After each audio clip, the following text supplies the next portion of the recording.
Welcome to episode 8 of Normal Extra Smart Africans. Yeah. This episode is titled GMG, Gym, Music, and Grad Life. Pretty much, this episode we're talking about, literally what we said, gym, music, and grad life, how they all combine and how they all mesh and vibe together. Today, we have another guest, Jordan. Hey, Jordan Collins in the producer, fitness trainer. Hey. Perfect for this episode. And welcome to Normal Extra Smart Africans. Usually I guess just talk about a little bit about yourself, but we usually go into we just talk about our wins for the week, like wins and losses for the week. We just go through one win and loss. So after you introduce yourself, just tell us how you won this week, how you lost this week. Okay, bet. Well, like they said, Jordan, aka J Iconic, rapper, producer, artist extraordinaire, little chef, so I do a little bit of everything, originally from New York City, moved down here during high school, been here since, graduated from UNCG. What borough? Brooklyn. Yeah, Brooklyn in the house. Brooklyn. Yeah, BK to the fullest. BK to the fullest. I'm from Philly, so we kind of. Respect. Respect there, something. Yeah, respect. But represent BK. Graduated from UNCG, got an exercise science degree, and then I got a drama degree as well. Every time I tell somebody that, they're like, "You got those two together?" And I'm like, "Yeah, they fit. They really, really fit." When I say dig is bro is like a junior version of like baby Wesley Snipes. Low-key, can you see that? Because gym, like acting, then full on fitness. Exactly, the triple threat with all the entertainment. Yeah. Mm-hmm. Okay, babe. Yeah, man. And then, to get to wins and losses. Well, honestly, it's funny that you even asked this, because in this week, I actually basically made a full decision to figure out the structure of how I'm going to, keep boosting myself up, keep pushing towards that career and that life that I see myself like really, really having. And I made a decision to start taking my chefing serious. Oh. So I'm going to, especially within the ending of this year, but get myself into full-on private chefing. So that's going to be a whole lot of learning. It's definitely going to be a process. And, even just the amount of reps that you got to get in the kitchen, but it's going to be fun. Hey, sometimes you got to bet on yourself. Exactly. And that's my whole thing. I think that was really the win, the attitude and spirit change to not worry about what could happen, right? Just focused on making something happen, right. Absolutely. Yeah, facts. And then loss, those always come through. Let me think. I would say one loss that I had this week, I actually had a loss of a family member. Oh. Yeah, so technically last weekend my grand aunt passed. Yeah, so RIP to her. But Rest in peace, every lesson is a blessing anyway, and we're still celebrating her life to the fullest, and no matter what, the spirit always is going to be more about loving and appreciating the life than being sad about the passing and everything. I got a question already. I already got a question, man. Yeah, why not? Yeah, right. So you said the major was drama and what was the other one? Exercise science. Exercise science. And you said a lot of people don't think it fit. Fact. So can you just give us like a short rundown of how they do actually fit? Oh yeah, absolutely. I felt like one thing that was kind of interesting when I did start exercise science, because initially I was undecided, and funny enough, I tore my ACL playing ball. Then I had to get physical therapy. And then through working with the physical therapist, I was like, you know what? I could probably do this with people, But then there was just something in my mind that was like, I've always been kind of creative, always been artistic and stuff. And then my mom was like, hey, to give yourself a little break from all the science, do something that, brings out that creative side. So that's when I started doing the theater classes in school. And then I fell in love, and then from there it just kind of like took off. And then you notice that you have that knack for the bit of talent to where it's like I'm not trying so hard to just make it happen. There's a bit of me that just does it, that just feels it, You're not gonna be that chef that feeds people grapes, are you? Hey, no. Don't go like pull the salmon, like smack the salmon, just give like a and they be spreading the salmon. Yo, I used to be all over my TL food. I was like, what is going on? Like, who's gonna eat this after? Nah. I ain't one of those. It used to be like old ladies he'd be feeding to. Facts, feeding grapes to old ladies and whatnot. I respect the food. Yo, it's like, once you saw the black gloves, it was either going to be really good or really bad.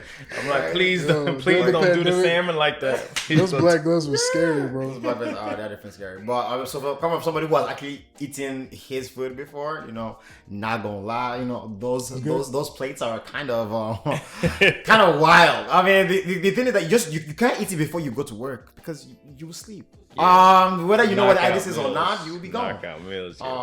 But I really love how you kind of did that, like you had the science part, and then you were able to like still like express yourself through like the acting and music. And it's funny because even with acting and music, you still put a persona, but you're still in front of people. You still have a way you can shred, and even when you're BT there, you still have to talk to people. You still have to have that, because I can decide in 30 seconds, 10 seconds whether like that trainer is somebody I'm going to train with, or I don't want to go anywhere near. Exactly. You really can in your first conversation. So being able to do that, have those conversations, be who you are, like all those things, literally find ways to intertwine.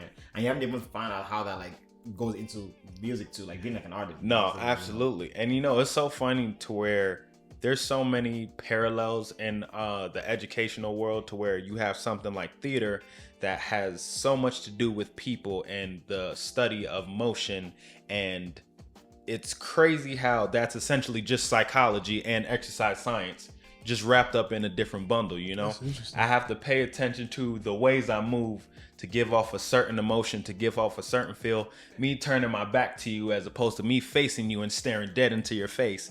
There's so many little decisions and choices, and that all plays out to the same metaphors for life. Every single thing we do is a choice. And whether it's high stakes or not, it still has so much weight in, the natural flow and balance of, everything we be going through. So like, all right. So like, can you like, would you say you're like, you especially pay attention to body, like you're at a grocery store and you pay attention to like people's body language just based on what you know? Yeah, facts. I'm one of those people that's like, I'm always paying attention to everything, even when you don't think I'm paying attention. So I'm scanning, I'm analyzing, I'm looking around.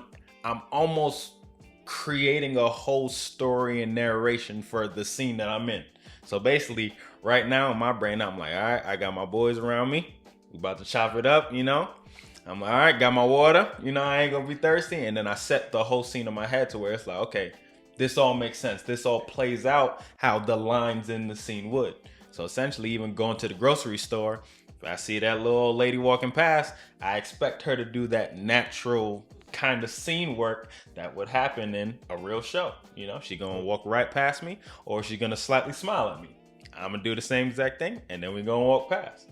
Or it might be a situation where now it's like, oh, two people looking at each other, we're going straight towards each other. One of us has to step left, one of us has to go right, and we're either gonna make it mad awkward, or we're gonna make it the smoothest interaction ever. This might be a tangent, but I went to a like self-defense, like, so the local police department in Greensboro was like doing like a self-defense thing. Word. And one of the things that always stuck out to me was the guy, he was talking about, he got to this, it was pretty dark, but he got to this part called like the active shooter. He got to like the active shooter section, or just like the kind of like, crazy stuff happening in public. And he was like, pretty much familiarize yourself with normal behavior. Like familiarize yourself so much with normal behavior that you're going to be able to notice abnormal behavior. Exactly. So that's what that kind of reminded me of when you're talking about. Absolutely. I was like, all right, this is how this is how normal people would act. And as soon as you see somebody acting not normal, it's like, all right, pitch. I'm kind of like the same way in my head too. It's like, yo, what's this guy up to, bro? Exactly. Mm-hmm. And I feel like that's something that can't come without like repetition, like yeah. without like knowledge of it, studying it, and just kind of doing it like over and over and over and over again to get to. Because even with artists, like you go over your lines over and over again, you go for this plot over and over again, you go things in your mind over and over again, to try and make sure you get to one particular thing. And I think that's still translates both right, because even like in grad school, sometimes like we get to the point where like, well, because at the end of the day, you're taking all this 20, 40, 50 different lanes in science, and you're trying to focus on one thing. Same way in PT, you're trying to focus on like one organ, like one like body part. You're working on, trying to focus on one song. So even in the midst of that focus on that one thing, you can look, okay, my mind is here, but I can still think of all these other parts, and I can still have that one thing kind of like boost everything up. So I see the interplay of the relationship between that and everything else. So I think that's kind of on point. Hey, yeah, word. Yeah, I appreciate that, and I feel like, you know, especially us being creative scientists, if I guess that's not really a new thing, because scientists have always been oddballs technically, or creative, and naturally that extra bit of curiosity and wanting to know why and wanting to figure things out kind of, you know, shifts into that same drive when it comes to like your music, your art. You know, you are essentially mining the unknown when it comes to music, because it's just thoughts in your head that just foster themselves into more and more and more. It's like, oh wow, this is a physical song, or this is a physical video, you know. But same thing when it comes to our science. Is, you know, essentially we have like a blueprint, which is textbooks, past knowledge. We have our teachers, you know, and we have our peers. But at the same time, that blueprint gives us that pathway to kind of figure things out and address and troubleshoot, you know.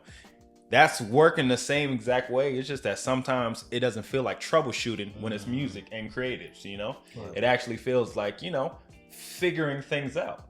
But troubleshooting, figuring things out, essentially same thing. It's just that one side seems like there's a problem, the other side seems like there's no problem. Yeah. Mm-hmm. Okay. Word. I see that definitely a lot. So we'll have to go back into the main part, like why, right? Because like you're into school, like you had your creative part, you know, in acting, which you're doing pretty well in, right? Music, which you're going to get in a while, because exactly. Like, why did you choose, you know, like school, like PPT? Why did you choose that lane, even while being in school for it and all that? I think one of the biggest parts of choosing to, well, one, just be a personal trainer.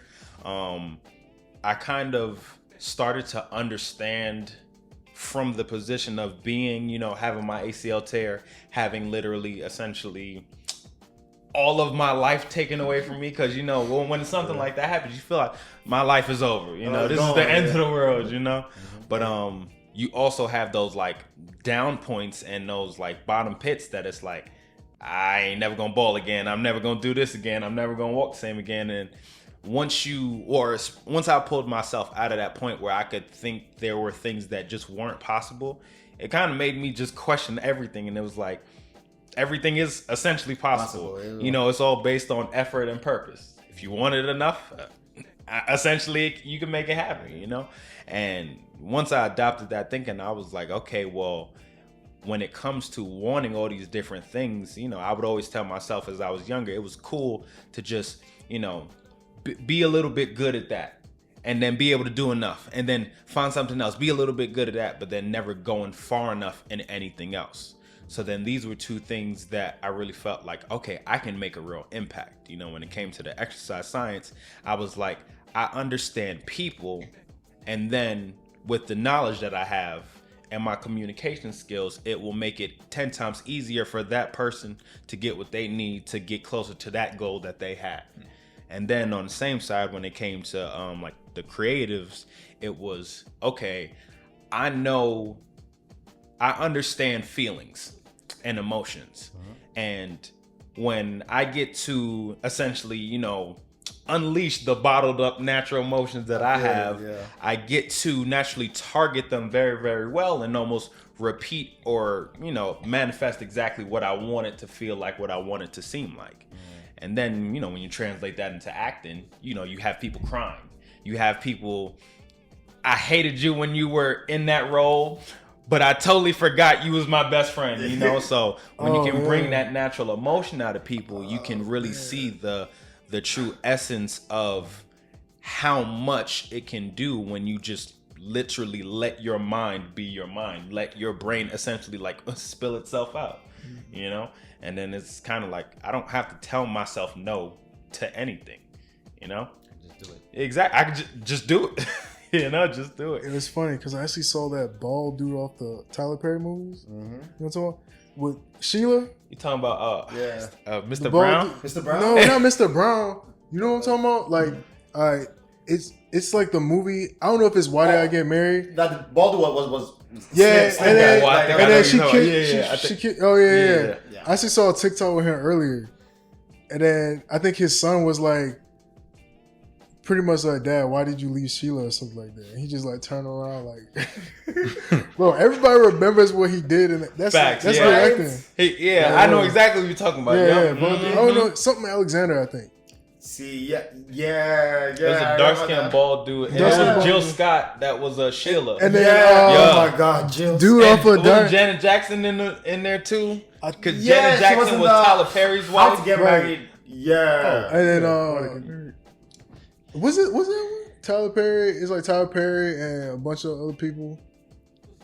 Yeah, y'all said Yeah, Janet Jackson, Fast right? Memory, yeah, She was in there, right? She was in No, there. Janet yeah, Yeah, fact. Janet Jackson Michael was J. White. Tyler Perry's wife. Fact. Yeah, Michael J. White, and then Oh, Yeah, boom, facts. And the crazy and then started choking her. Yo, Oh, yeah, facts. Yeah, Wait, yo, that's No. okay. It's kind of crazy because like, yeah, these guys like they studied this stuff. Like like every time you go to the actor's page, they'll be like, oh, studied like at like some drama school. Like they actually went to the school for this to like kind of like get those emotions out of people. So I didn't understand. I guess it's cool that there's a lot of psychology in it too. But then that's like when you something like, I guess the more I understood that, I understood why something like Heath Ledger Mm-hmm. kind of like got driven to do what he did. You know what I'm saying? Like Yeah. I thought he suffered from kind of after the Joker, depression before the film, though, didn't he? right? He's Right. different. But then I think the role just like Exasperated it. yeah, just like Sure. Michael. Ah man, he was he was in The Wire. Oh, Oh, yeah. I know what you're Yeah. talking You know about. what I'm talking about? Seen the one. Yeah, Omar. Yeah. Omar. And rest in peace to him. Yeah, by the and then way, he was facts. on Michael K. Williams. Yeah, he was facts. he was Yeah, on this yeah. kind of like this kind of like fantasy show with like it had the guy who dresses in burlap sacks, like the guy who dresses like real old, but he's like young, and then he has that case going. Like, ah man, what's his name? Dating Megan Fox. Oh, you talking about Jonathan Majors, Majors. Yeah, he was in that. Yo, the description got me. Yo, Right Yeah, who were brothers? Bro, I couldn't think of his name. Oh, Lovecraft Country. Lovecraft Country, yes. Yo, Yeah. I'm not gonna lie, that was one of my favorite shows that I've ever watched, and I'm so mad that they didn't get renewed for that second season. Dude. So mad. Oh, it was a pretty good show. And then Actually, now I'm interested to hear from someone who's deep in the theater and performative arts. Why did you love Lovecraft Country so much? I love this question because I've convinced probably about 8 to 10 people already to watch it in my lifetime. And I would say one of the best things about love, and I'm also a history nerd. I just love history.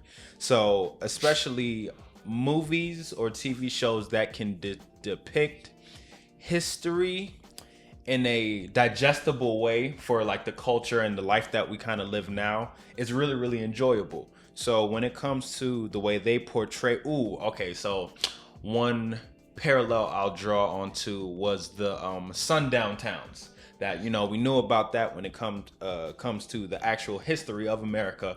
But when it comes to that depiction, it's now supernatural. So that's when monsters come out. But essentially, that is exactly what it felt like at those times. It was monsters coming out. It was just the difference of it being, okay, now this is a mob of people compared to a wolf that formed from a police officer, you know? Talking about that first episode? Yes, fact, you know? Crazy, you know? Yeah. So you tell me we're watching a movie, but then drama majors just watching the movie in like Yeah, 5D. man. I'm seeing 3 movies behind it. You oh, know? All the way Yeah, through. facts. Which is why I feel like everyone's like kind of whatever you love to do, you kind of see things like a little bit different. Oh It's like, yeah, exactly. It's an extra lens. Yeah, extra that you lens kind of put like on, go deeper into it. Like if you love the music and you're like, oh, that's a nice song.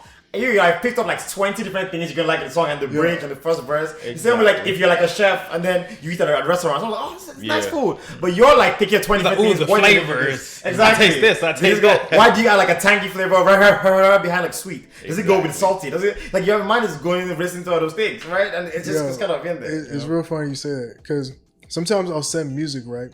But like I'll send music because I'm like I love like when I listen to music, I'm like breaking down like the beat. Like I'm listening to like every kick, every cymbal. So like sometimes I'll send a song, right? Say if it's like a girl or something like that. They'll be like, pretty much, why'd you send this to me? Like, why'd you send this to me? Because they'll be looking at the lyrics or something like, or like, oh man, these bars are like wild or something like that. I'll be like, I didn't even pay attention to that because like to me it's like with the beat and stuff like that. The lyrics are also like just an instrument going along with the beat. So I'm not actually listening to the lyrics. I'm listening to the lyrics as like an instrument. So it's like when somebody's like reading it. I send a song to somebody who reads into the lyrics. I'm just like, yo, I did not notice that this doesn't mean anything. I do not speak in riddles. Like if I wanted to tell you something, I would say I am not madly in love with you. I was tripping, baby. I was tripping. So I'm like, yo, this sounds fire from like an instrumental and just like everything. So I'm like, I have to share this song. So it's like, but now I understand. So I'm real careful about that nowadays. But like, I want him to finish his explanation though. He didn't get to finish. All right. Okay. Yeah. But right before I move back to that, it's like everything is a pizza pie. There might be that one slice that's cut just a little bit bigger, but essentially, if you still eat that whole pie, you ate the same amount regardless. So whether you got that smallest slice first or you got that biggest slice, and that's what I see the songs as, because, you know, since I produce and I rap and sing and stuff, it has me doing so many elements of a song, and then I end up engineering a little bit too. So then that has me fully shaping a full idea all the way from like the very, very first key press all the way into the end when it's about to be distributed, you know? Yeah, so, but then to get back to Lovecraft, another one I want to draw onto is the descendantship and Jonathan Majors ending up being this super, super powerful being. And that kind of goes back to that, especially if we want to connect it to religion a little bit, that feeling of being the chosen one, the prophecy. And when you have so much of the intermingling of races, when you go back to those slave times, and there's so many bloodlines that have now been modified because they have that mixture of, okay, now there was this one crossover to where, yes, everything was African, and then boom, now there's the introduction of one white person into that family, and now there's a baby there, and now there's still more, and then the families just trickle down, and then you have hundreds and hundreds of years where time passes. But that's exactly what happened in the show.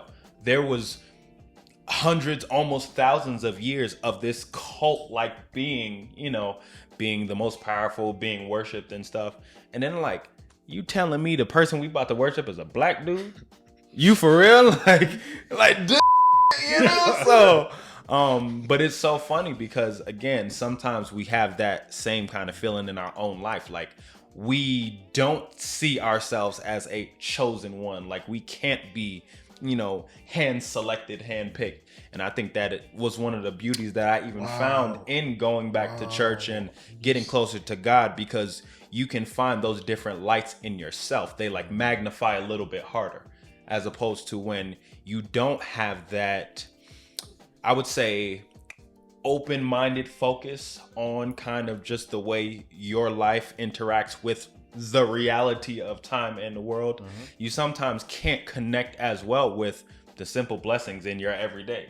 So it would be 10 times harder to see a possible blessing in 10 years, in 5 years. You can't even see the blessing in 5 minutes, you know? True. And in that show, there's so much going on to where he has to basically modify day to day because he's in this world. Now he's back in the spiritual world. Now he's back in the supernatural. And now he's fighting off demons and stuff. And there's so much going on. But again, life is like that. You know, everything's normal and then everything's not.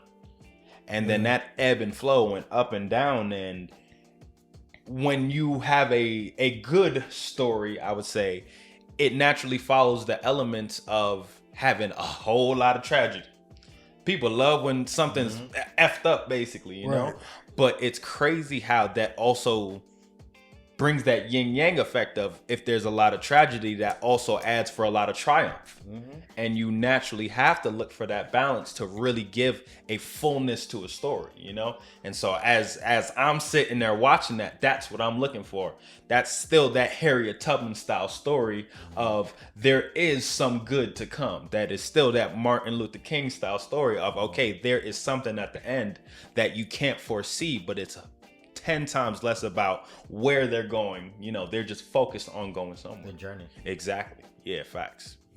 That's an interesting point, man. So, you know, I'm trying to keep in mind your deep interest and involvement in the theater and the creative arts and the physicality. And so I'm curious about, in my mind, probably the most shocking episode of that whole season, and also probably simultaneously, to my mind, precious upon me to be like the most physically fatiguing one was the bombing of the Greenwood, so the Tulsa massacre. Right. So if you can speak a little bit more about how kind of your both endeavors kind of help feed your understanding of that. Actually did happen in real life. If no about that whole Tulsa massacre was real. Did happen in the US a couple of years ago, not like that far. Years ago. Yeah, like, go back to it. Honestly, some of those scenes almost got a little bit hard to watch because that's where you do have some of that. It's a little bit closer, you know, so to where some of this can be dramatized and make believe. Essentially, some of it is just not, you know, some of it is just that real. So when you're watching that one and you are essentially reliving history as opposed to watching the show, you know, because that's where you just snap back. And we all have those different memories of movies we've watched as we've grown up, or books that we've read that have those little snippets of what actually happened. And you can imagine all of that stuff as you're watching that part in the show. You know, like, you're like, yeah, this is what's going on in the show, but this was actually that times 500 in real life. And if I'm so disgusted by watching this, what could I even fathom by the times that it was actually going on, you know? But then it also, you know, gives that piece of, it's a beauty to be able to see things like that from a distance, because that's where we have to have that natural bit of gratefulness to where it's like, I'm glad I could just watch this in the show, you know? I'm glad I can still connect with history and things that are important to essentially how we all got here, you know, and how everything was founded and figured out. But at the same time, we have the blessing to have that bit of distance, and it's like, okay, yeah, I understand, I can get enough of the picture, but then that added bit of enjoyment can sometimes influence more, you know? Everything can be very, very harsh when we think about how history really, really was, and sometimes shows will pad that enough to where it's like very, very digestible, you know? Yeah. It's interesting. Appreciate that answer. Thank you. That kind of makes me think. I know there's a lot of times, kind of like, I mean, black folks in general, they're like, oh man, we're getting tired of shows of like that kind of speak on systemic oppression and like kind of stuff like that. But you know, a good show and drama requires like, you know, kind of tragedy and like kind of triumph. But I mean, that's like kind of just like what else would we could do, like something like, all right, well, you know, you lost your job and kind of stuff like that. But it's kind of like overall for kind of black and African folks, like that's kind of like it, you know what I'm saying? Yeah. So it's like I get it, right? But I wouldn't know what the alternative is. But I think the alternative is like kind of making it like really creative like that. You know what I'm saying? Where it's like, I like it's like now it's like kind of being a dead horse, and it's like, all right, cool. But something creative like that, I feel like something abstract like that kind of gets you to like engage with the message a lot more. Like something like they clone Tyrone, Yeah, bro. facts. Like it was like, yo, like it was like I only watched it once, but it's like I didn't watch it again, but it's just like that was like, to me, it was a masterpiece of a movie where it's like kind of just like the abstract of it all kind of really forces you to kind of like engage with more, kind of like investigate what the message is and connect to it a lot more. Versus this, like, you know, like a slave movie or something like that. It's like so kind of like more in the mood of the Jordan Peele films. Right. You kind of gotta sit with them for a little while. Yeah, you kind of sit with it and you kind of like what happened here? Right, like what happened Add here? that critical thinking piece to it. Right, yeah. Exactly. So I don't think people are necessarily like, all right, we tell a person shows, but just be more creative about it. Like it's like it's like we get it. You know, we can if we wanted to see that, we'll just go watch like We could see the same old story. 1960s Exactly. Yeah, we like could see the same old story. And then I think also, as you said about perspective, I feel like fits very well into it because it's like if I don't look at it like I would look at a movie like that. Look at the new movie with Will Smith, which was a very nice movie. I won't look at a movie like that and be like, oh, this is a slavery movie. Yeah. I said on loud, this is a freedom movie. Exactly. This is a master. So if you go with it into the mentality of, oh, this is a slavery movie, you've already started with the wrong mentality. Exactly. It's literally your mindset that's literally true because it's not a movie about slavery. That's not what it is. Exactly. There's some slavery in there, and there's a big part about it, but it's about this Mormon story and how he's trying back to find his love and his family, which a lot of these stories actually have deep in there. You know, like going back to a little bit to like the Tulsa Massacre. Like the first time I ever heard about it was like I was seeing like the old pastors who were on TTTC. I can't remember like his full name right now, but he was a pastor that was there right before like my time. Like they're like a white couple, like he and his wife. And the first picture I see is seeing them like standing in the middle of the junction where that Tulsa Massacre happened, barefoot in the middle of the road. And there's a picture of them just there. And people are just like, oh yeah, no, it's interesting. Yeah, these are two white couples like in a black area, something about a vibe, you know, it's kind of vibe. But if you look back at the history and you realize what happened there, and them standing in there with bare feet and being like, no, this shouldn't have been happening. It's a horrible thing that happened right here, and we're gonna reclaim this land like back for God and not for all this evil thing. And that being like the start of a revolution to what TC is right now, Transformation Church right now with Mike Tadak around the world, millions of. It started from there, from that horrible tragedy, and like how it transformed something else. So the way like art, the way visuals, and the way like, you know, like and God in this part of that can like take those moments and not only change the perspective but like turn it into something else. Because as you said, sometimes you might not be able to see the future, you're not able to see how far ahead it is, but you're like, I just want to do this right now. I just want to do this for the exact moment, and then you see how those things like ripple or kind of like flow into like more things down the road. So I think there's this huge like power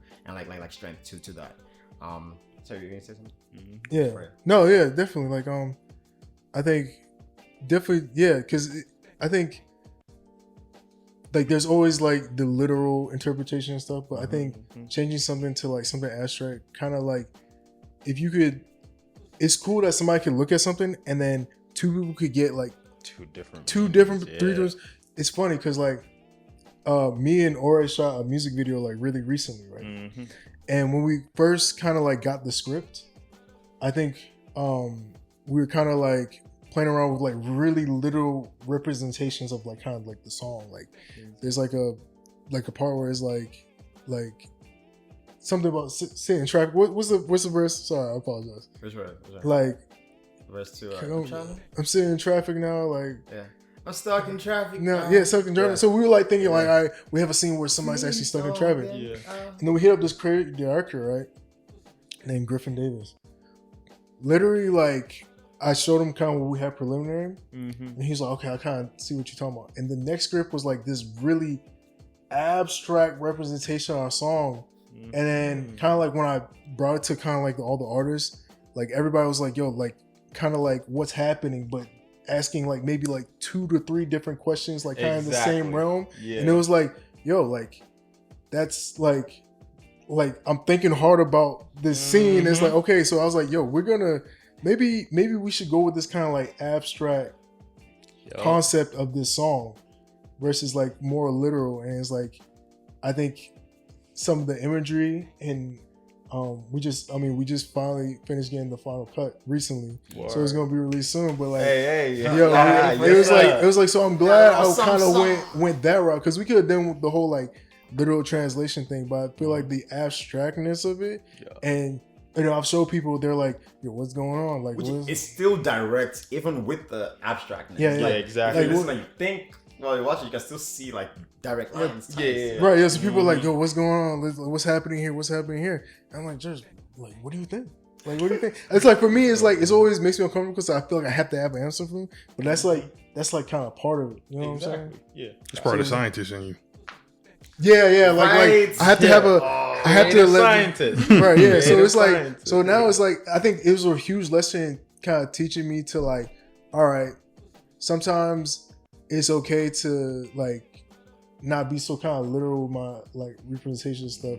So it just makes people kind of like engage it a lot more, kind of like in creativity. So it's like it's funny, like literally like kind of like toning down the scientist in me. You know, so or kind of finding the super squared lines. Yeah, like all right, it has to be like this. Like, all right, where'd you get your results? So, or maybe even better, maybe it's probably more the engineer. Right, because I think this scientist, you got to be more, you got to be a lot more comfortable with uncertainty, right? Because you observe a phenomenon. Yeah, it might be because an engineer, if I make this formula and I build this device, it should fit in this screw. Right.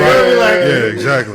Go in. Like exactly. Zero. You know, it's really zero the difference rejection of having the control of your outcome as opposed to being simultaneously existing with whatever that outcome ends up being. Right.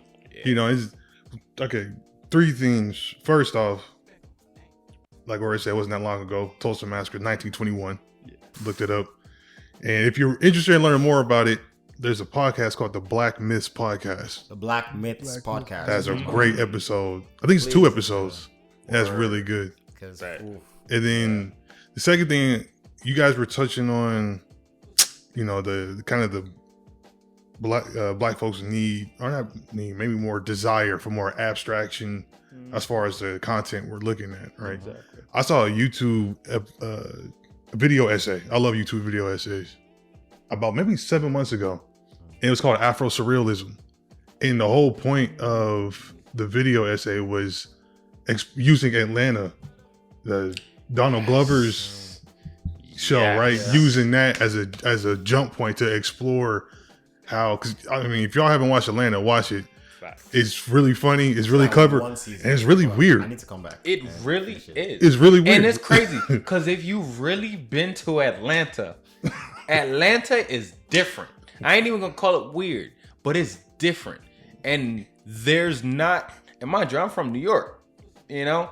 So you already know how much pride we have from being from New York. Atlanta is unlike any other place I've ever been in my lifetime. I love that. There's just a different kind of air and energy there. And I mean, I feel like there's some times where you'll have that essence in North Carolina. And I mean, especially anytime I've been at A&T. Essentially, that kind of air and energy, that kind of like pride and feeling is what that whole city almost ends up embodying, you know? There's certain times, even when you drive around and you drive through, just looking at all the black success that you see there, you know, it just radiates a different energy than a lot of the other cities that we have. And I mean, technically, you know, you have parts of Texas that are starting to boom like that too now, you know? Yeah, but I definitely think kind of that's a good point. I think a lot of the Afro-surreal kind of concepts from these pieces of work. Well, what's the brother in the first? What was the first one called? Get Out. Get Out. Oh yeah, right. Yeah, exactly. And then what's it called? The Lost Place or the Sunken Place? Yeah, exactly. That became part of the lingo. Not for real though. They're talking about Kanye was in there. Kanye was in there. Exactly. Yeah. I can definitely remember like during that year, a lot of my friends were so happy because like they'll have scenarios of places they'll go to. And they'll be like, yeah, this feels like Get Out. This kind of gives me Get Out vibe. And then everybody understands what they mean. Literally. You know, Atlanta does an interesting job representing kind of like black poverty too. Because, I mean, especially at the beginning. Yeah. Earn sleeping out of the sleep. And it's like, garage. I mean, you can see it when in Atlanta, right? Where it's like kind of like behind, like, all right. So one side, Mercedes-Benz Stadium, you'll see like, I think Candy Burrs got a restaurant, like all those like nice, like kind of like Black Wall Street places, but And it's you still got, like, 5 right. minutes. You see, like I mean, the like behind the liquor stores, and it's Instant like, yo, okay, where the grocery store? Like, where's the grocery store? Like, you gotta travel maybe 15 minutes, you know, to get to like a Kroger and get like fresh, like the whole like food. And so I can see exactly. I saw the food insecurity, and of course they have like grocery store, but it's like, yo, canned beans and. Yep. I think another thing I appreciate about Atlanta and Donald, and kind of just leave there, the more recent Black content was kind of the approach to comedy has been, I always say it's probably more of a shift. Because, back, growing up, Fresh Prince of Bel-Air, Right. Martin, Living Single. You had all these shows that had quote unquote classic Black comedy, right? But then you get Atlanta and stuff, and the humor gets a lot more awkward. Y'all remember the one part where Pepper Boy and Lakeith Stanfield's character went to go get wings? Yeah, I think so. Yeah. Them to go get wings, and the dude was like, "Yo, these joints got the sauce on them," and the chef was just standing back there, really awkwardly folding his arms. So it's, I don't know. There's just weird moments in Atlanta that I don't know if, as a as a majority of us would have found funny back in the 90s. Yeah, am I making sense? Or like as a kid, like he's like, oh, what is this weird? Like, Right. I mean, I think us sitting here, we probably would have found it funny because we're kind of nerdy and dweeby and like that anyway, right? But I something just tells me kind of the palette of comedy. Yeah, of Black comedy. The re-revolutionarization, blah blah blah of comedy. Because literally, Honestly. comedy has gone through so many different phases, and especially like as you were talking, one thing I was thinking of was the Chapelle show, which is Chapelle. my Didn't we favorite. talk about that? We were just talking about this. That's kind of precursor. That's a good point. It's kinda I would say Chappelle's a revolutionary on that one. Exactly. What? Definitely would say that. Tell me With how those people are two- getting canceled this year for stuff that like Chapelle said like 20 years ago when the show was on. Like people are never on half of the things he said on live TV, Exactly. and they can't do that. They'll get completely destroyed with their career. And like he's literally. still chilling right now. He's like, I'm with it. Like, And that was one of those things to where that's that scientist at work, you know? And yes, you have those times where he's definitely engineering, because some of the stuff he came up with, I don't know how you could even find something like that in your brain. But at the same time, the strength to stand by that is sometimes more impressive than the initial idea itself. Sure. The ability to stick with it, even though it might sound crazy as hell, because I mean most of the stuff he did was crazy in some way, but I always just appreciated how authentic it always was. It always seemed like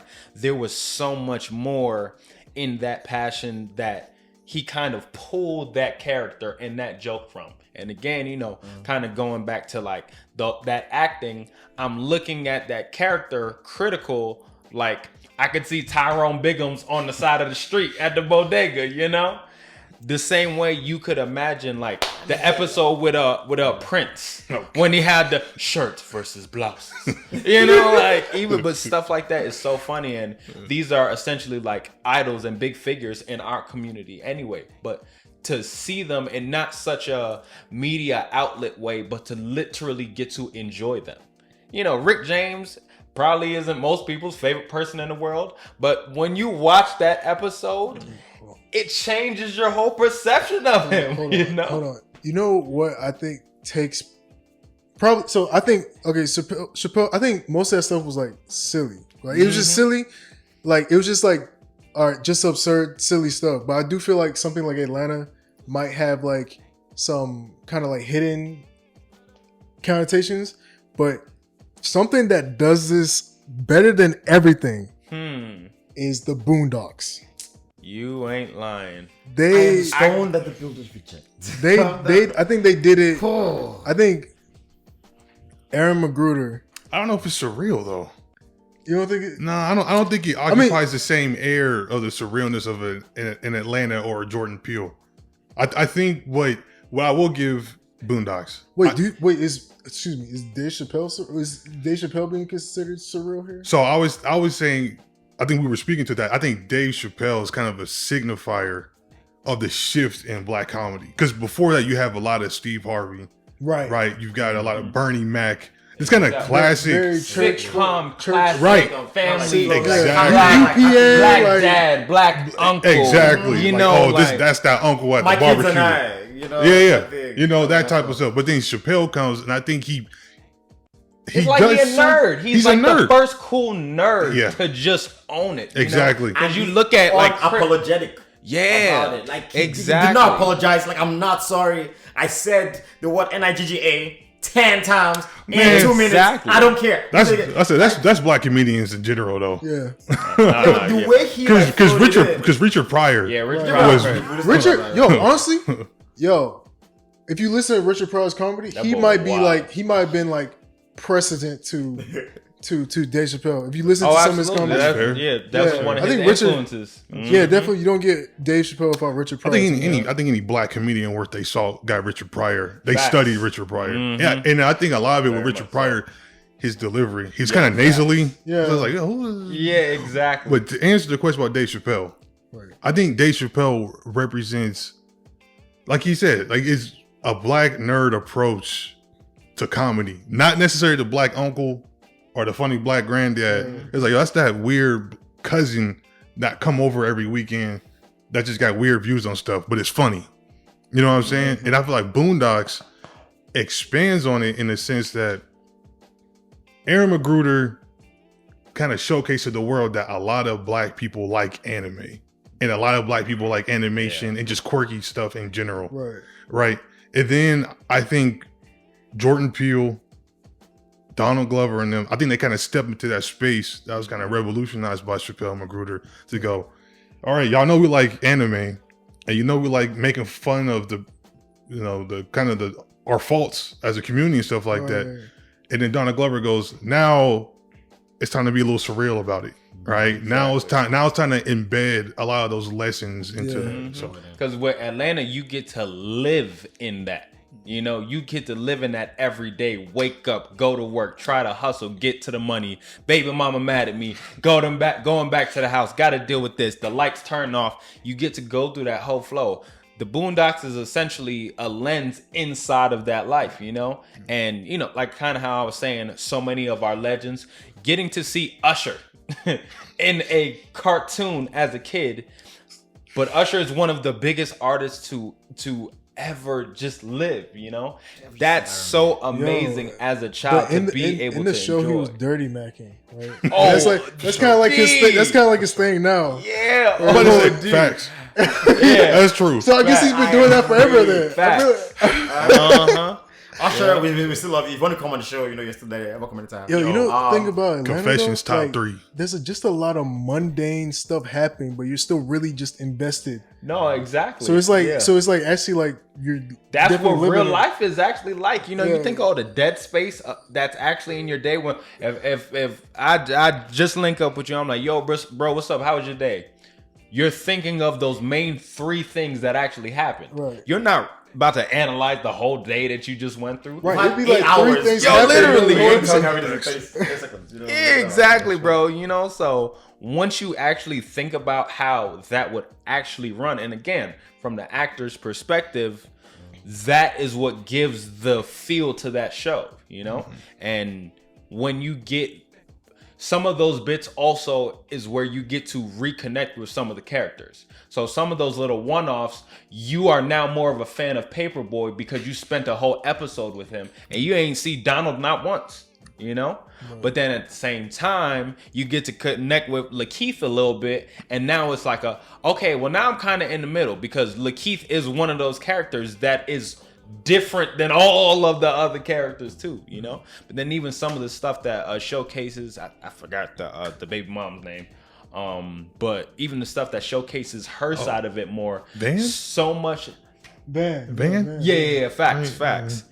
So much of it was about his hustle, right? But on the other side of that, there's a woman with a child holding him down, taking care of things, being supportive and all that. So, you know, it's just so many stories in just that one day, you know, just that 1 week of time, you know? Yeah, that one. Sorry. All right, go ahead. You're going. I'm about to say, when I thought of Van, You remember that episode? Because her mom's German or something. Yeah. Remember that one episode dedicated to her? I think it was Beer Fest or something. Yes. And it was in the Atlanta mountains. And like this whole episode is weird. Yes. It was strange, but really good. And not fact, dude. Yeah, for sure, man. And man, you were articulating that, and it really helped me understand kind of the contrast, right? Because when we're talking about the Boondocks and we're talking about Atlanta, and then we talk about the more kind of sensationalized stories of, you know, your 12 years of slave and stuff like that. Exactly. It's got me thinking about the contrast, because I feel like Boondocks in Atlanta is a dissection of the mundaneness of Black life, or as mundane as we can experience Black life, but it still gets really weird, right? Exactly. And so, yeah, that's a good point. That's a good point. I almost consider it. I know. Have y'all ever read Albert Camus? Camus. Heard of him? Yeah, I'm pretty sure you've heard of him. Yeah, he was a French Algerian settler. You know what I'm saying? But he wrote an interesting book called The Plague, and he's got a couple other books. And long story short, his kind of thought is really similar to, y'all heard of Jean-Paul Sartre?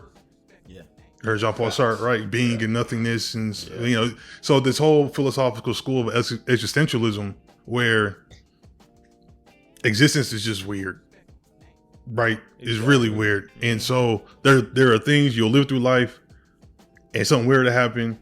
And now how you describe that weirdness depends on a lot of different things, your spirituality, your faith, and things like that. Wow. But in that moment, when you experience it, that was weird as hell, right? And so, you know, there's a part in the book where he's walking along the beach, Albert Camus' book. His main character's walking along the beach, and this is a different one. And he just gets overcome with this sense of vertigo and blindness.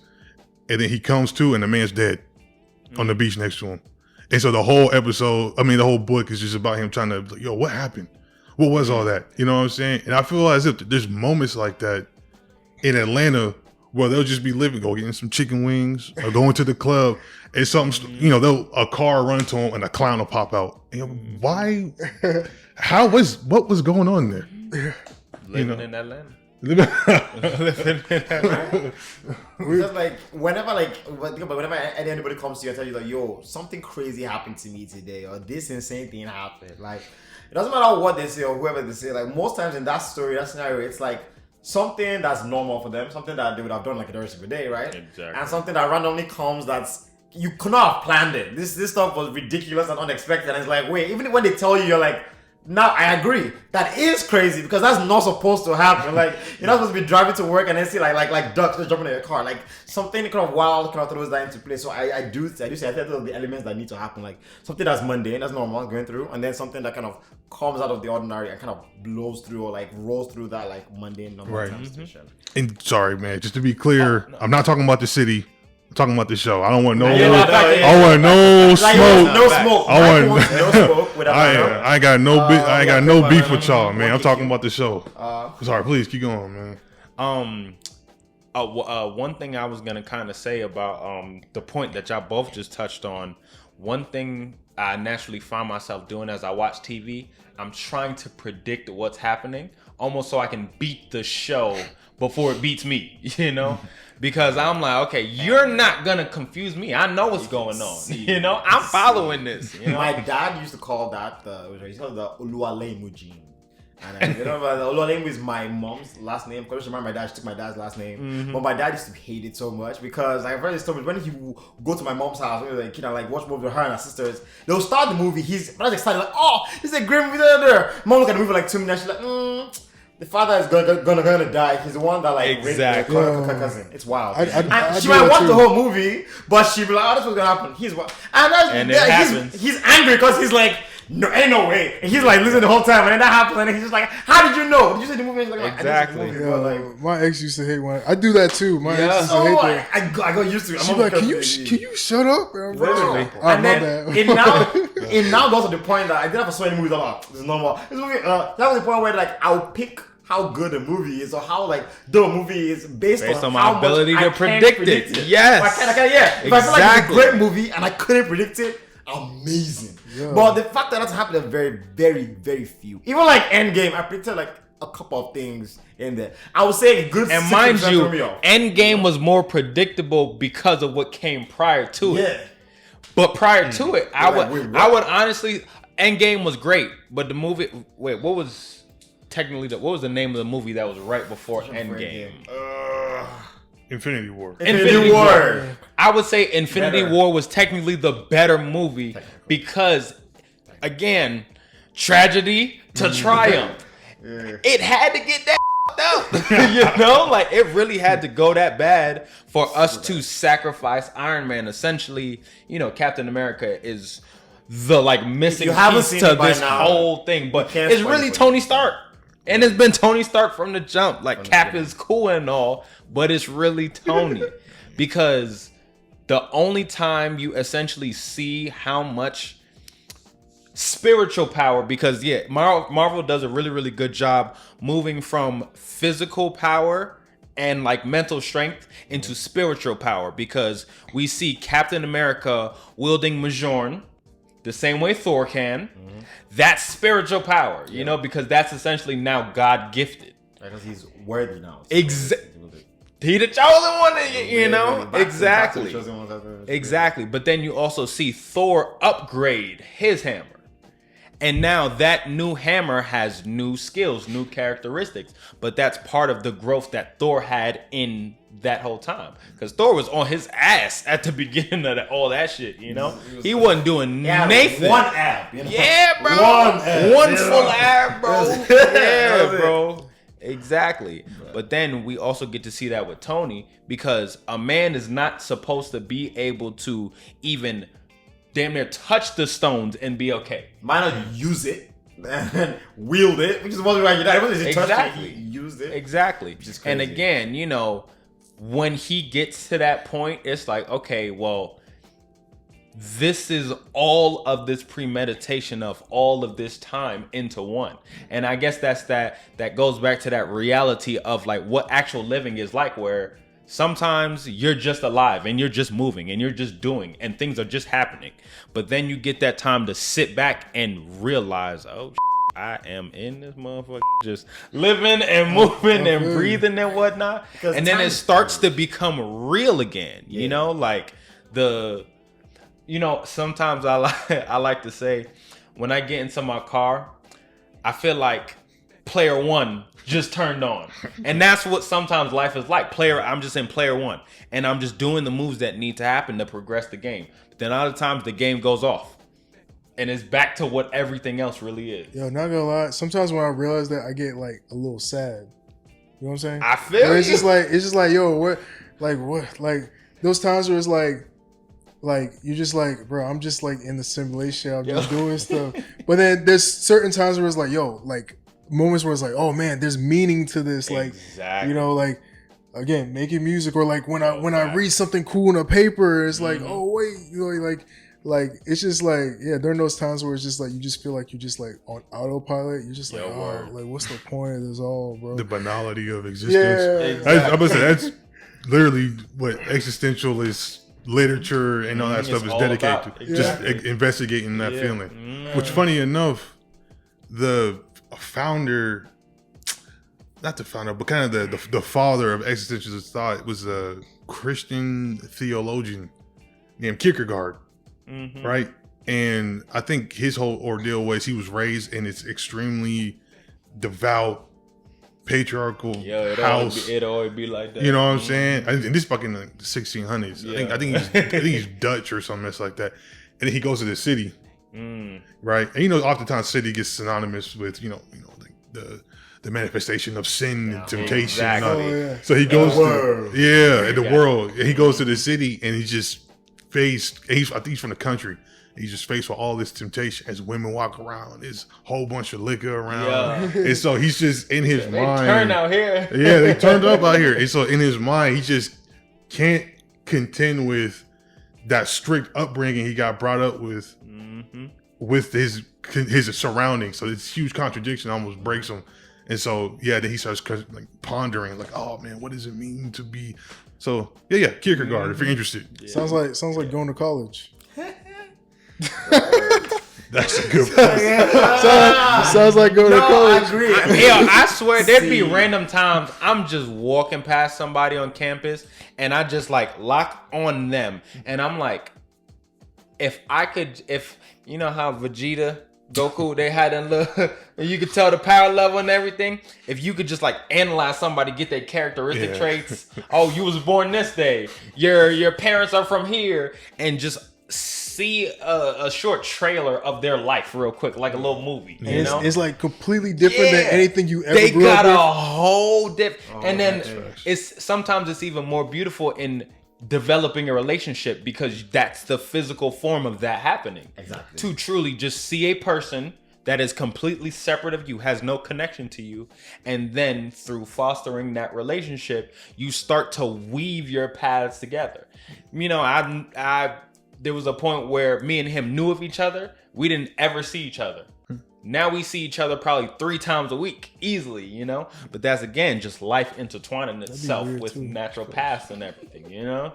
Yeah, that's what's up. It does go through, and it's crazy because like that also is normal. Like we need to understand that it's like even when people are like, oh, I'm traveled, I haven't really been here. It's like there's some people that you see and it's like, if I didn't go to this city, I might have never seen this person. Yo, that's what I think about. Like, what if I didn't go to college at Virginia? Bro, it's crazy. Bro. Like, how would my life be, bro? Which one reason why I still boils down to the point that I keep telling people, I'm like, I don't think anything is wasted. I don't think nothing is wasted. Exactly. And I feel like personally, I don't know if it goes, but I feel like as long as I'm working in God's plan for me, like everything is going to kind of work out because it's like literally. If you look back to the last 10 years of your life and look at where you are right now. Yo, fact. How I'm many like, of hey, that there ain't did no you reason to plan stress about out nothing. perfectly, Literally. to the T, to be Exactly. where you are right now? Exactly. Like, could you have predicted like the last 1 year of the amazing thing that happened to you, the crazy things and the good things? Like, we really couldn't. Like, time is really in there. And it's just like, yo, it's gonna happen. Like, God, it's gonna happen. Like, nothing is wasted. It's all in the plan.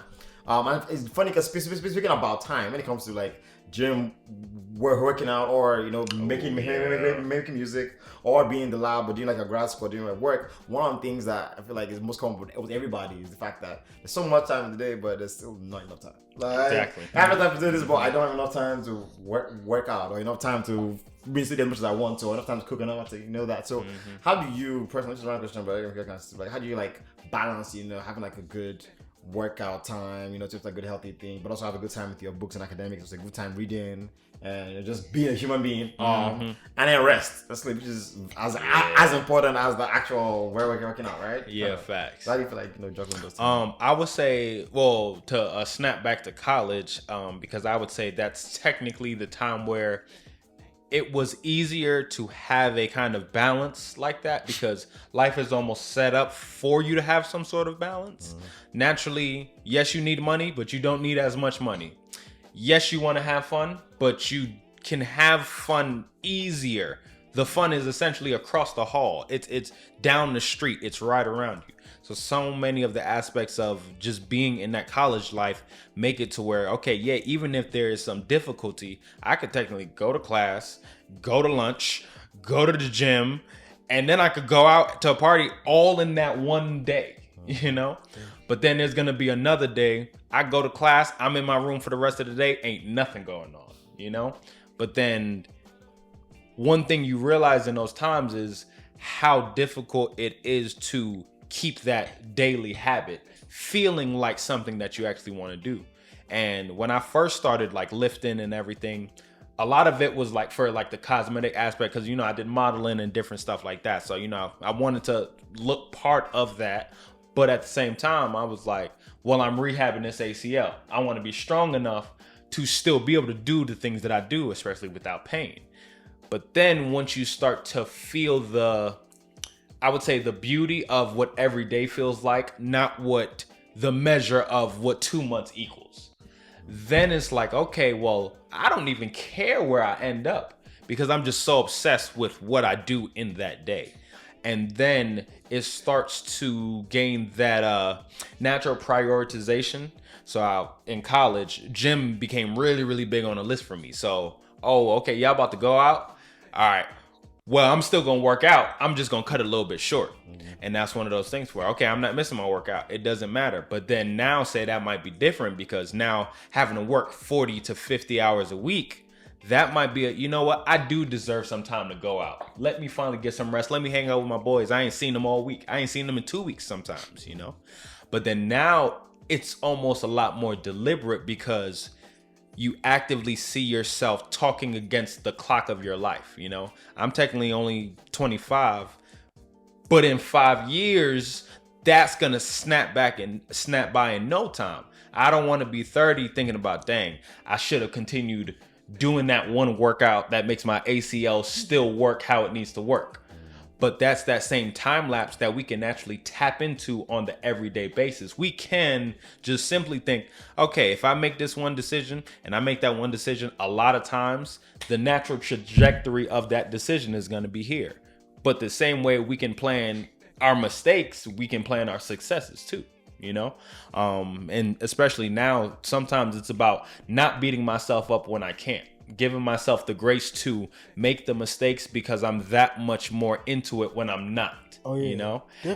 Yeah. That's a good point. And I think the ability to just not have to answer to a teacher in myself or a parent in myself, letting myself actually just live without my own judgment, made it to where I can just go to the gym and be like, yeah, I mean, I didn't work on no music today, but, you know, I felt great, you know? And then another day, yeah, no, I didn't make it to the gym, but I cooked up 2 new beats, so I'm ready to sell these to this person and blah, blah, blah.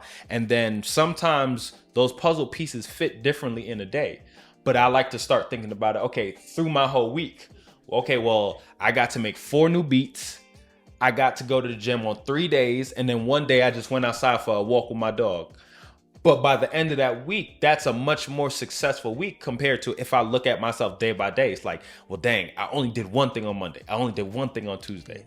You know, so you open yourself up to the perspective of what life is actually like. And being a trainer, one win a day.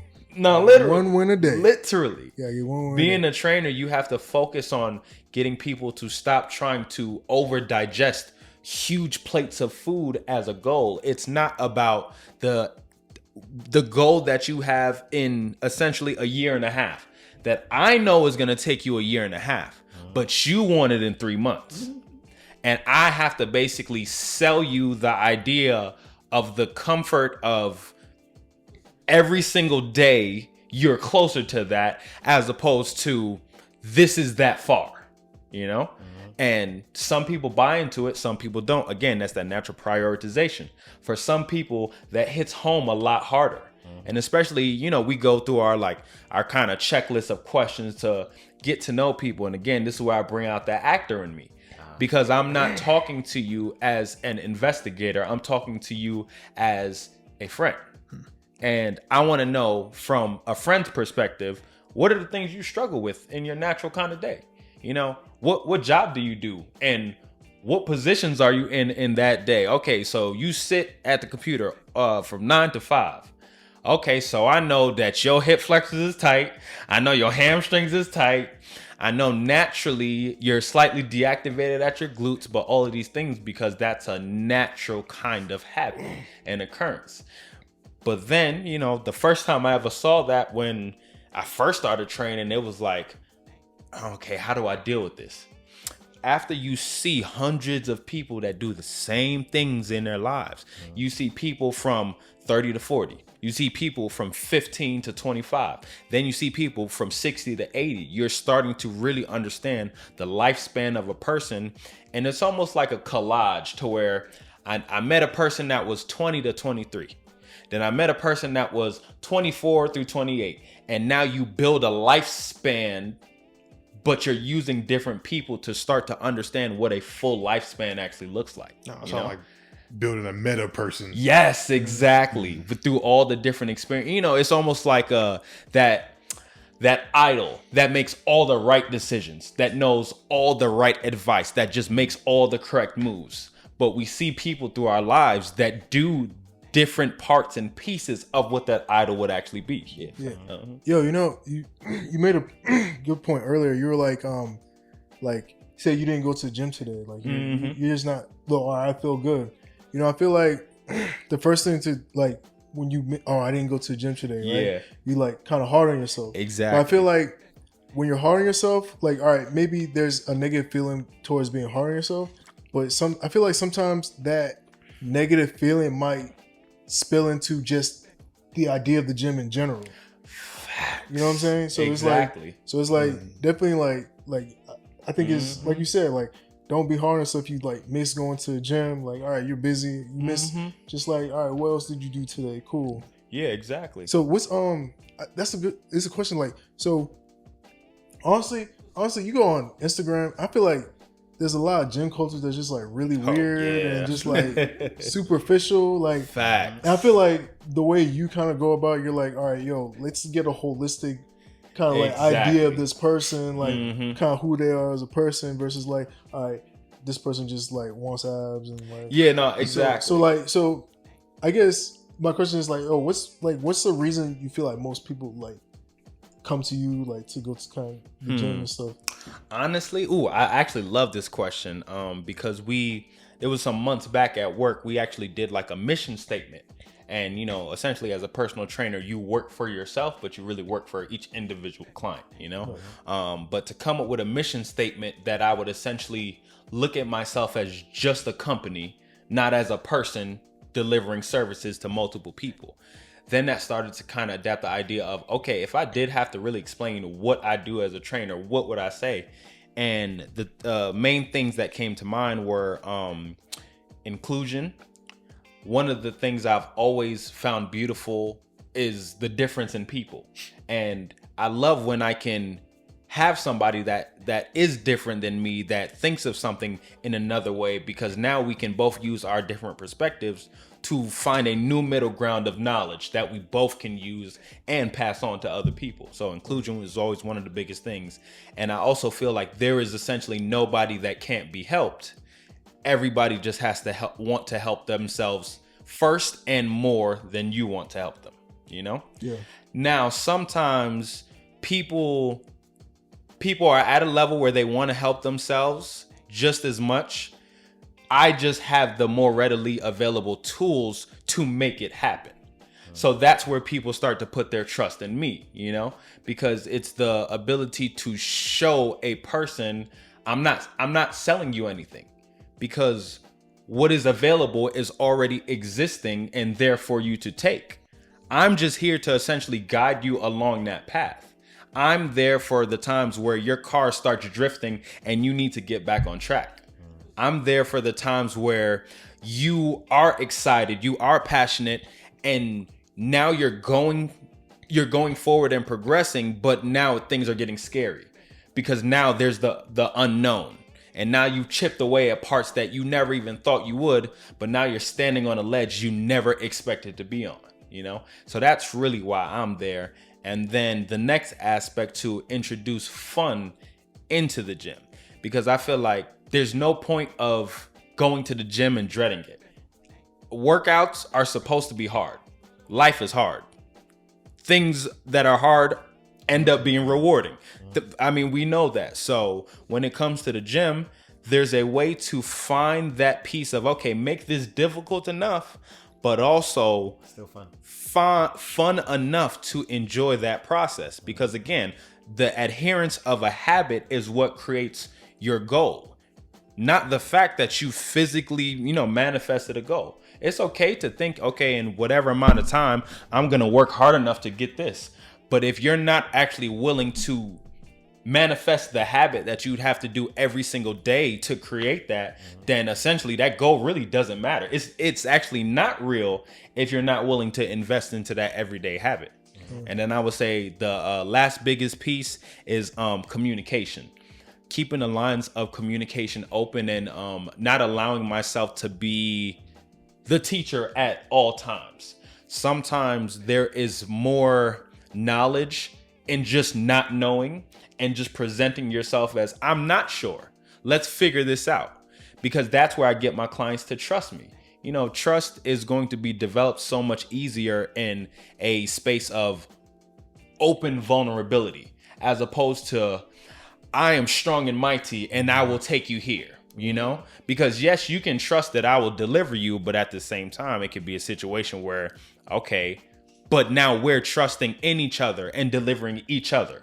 I would rather take that ride with you as opposed to pull you along, you know? Right. And then people see that in me and start to feel like, okay, well, if you can believe in me that much, especially in our first time meeting, second time meeting, how can't I find that same thing in myself?